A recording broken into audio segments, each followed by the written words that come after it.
Salve, salve galerinha! Bem-vindos para mais uma aula de História e dando continuidade à colonização das Américas. Hoje a gente vai falar um pouquinho sobre uma das nações que vai chegar um pouquinho tarde nessa corrida. Enquanto Portugal e Espanha, por diversos fatores e motivos, eles são pioneiros nas grandes navegações, outras nações como Inglaterra, França e Holanda vão chegar nessa corrida um pouquinho depois.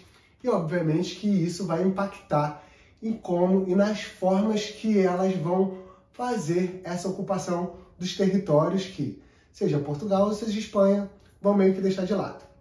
Hoje, então, a gente vai começar a falar um pouquinho sobre a colonização inglesa. Vamos lá? Então é interessante entender por que a Inglaterra ela vai se lançar tão tardiamente nessas grandes navegações. Enquanto Portugal e Espanha já tinham uma monarquia centralizada, uma burguesia muito bem estruturada e uma série de outros fatores que vão contribuir para eles se lançarem nessas grandes navegações em busca das Índias e do comércio das especiarias, a Inglaterra estava passando por um contexto político e econômico bem complexo e bem diferente. Como, por exemplo, eles vivenciaram duas grandes guerras que, obviamente, vão impactar diretamente no seu contexto político, no seu contexto econômico e que vai acabar retardando a sua participação nessas grandes navegações. Uma dessas guerras foi a Guerra dos 100 Anos. E vamos entender um pouquinho esse contexto. Naquele momento, o rei francês ele acaba falecendo. E, obviamente, que durante a monarquia, a sucessão é passada de pai para filho. Quando esse rei não tinha um filho, para o parente mais próximo.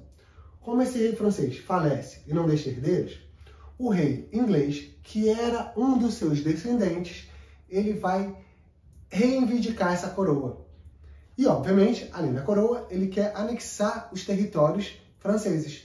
Então, entre 1337 e até 1422, a Inglaterra e a França estarão envolvidas nesse conflito pela coroa, pelos territórios, e isso, obviamente, leva muitas mortes, muitos gastos com armamentos, com soldados. Então, qualquer guerra, ela impacta diretamente na organização do país. Então, durante esse tempo todo, a Inglaterra e a França estão envolvidas nessa guerra, vão ter que, naquele momento, deixar de lado essas grandes navegações. Só para concluir, a França acaba saindo como grande vitoriosa, elege um novo rei, a Inglaterra não consegue a coroa, não consegue anexar territórios, e nessa grande guerra a gente vai ter uma figura importantíssima chamada Joana d'Arc, que foi uma grande guerreira francesa que vai ajudar as tropas a vencer os ingleses. Além dessa guerra contra a França, a Inglaterra ela vivia uma guerra interna, uma guerra civil entre duas casas, York e Lancaster, pelo trono inglês. Então, além de ter uma guerra contra um outro país, eles vivenciavam dentro do próprio país uma luta pela coroa. Então, sem essa organização, essa centralização monárquica e com essa guerra contra a França, isso vai debilitar a Inglaterra naquele momento, impossibilitando a sua participação imediata nas grandes navegações. A Inglaterra vai começar sua jornada de navegações a partir do reinado de Henrique VII.